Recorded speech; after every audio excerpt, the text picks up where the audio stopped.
gente vê ali o Júnior Cigano dos Santos no corner, o Edinaldo Lula e a cara de mal do Gonzaga.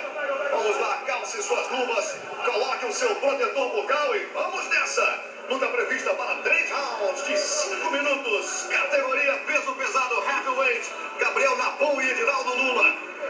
Encontro de brasileiros no octógono do UFC 142. E você acompanhando aqui na tela do Conal Combate na íntegra, com exclusividade e ao vivo.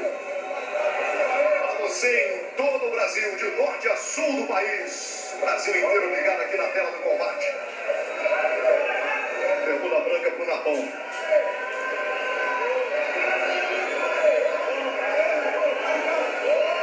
1,88 m pro Gabriel Gonzaga contra 2 metros e 1 centímetro o Lula. Você viu o Edinaldo Lula ali tentando já botar distância, usando o jab ali, aproveitando a maior envergadura. Os dois se estudam bastante aí nesse momento. Você acha que vai pesar a estreia pro Lula, Luciano Andrade, no UFC? Olha, eu acho que ele pareceu um cara bem tranquilo. Na verdade, ele cortou a distância quando teve uma brecha, mas dá pra ver que ele vai usar a envergadura, se manter ele distante.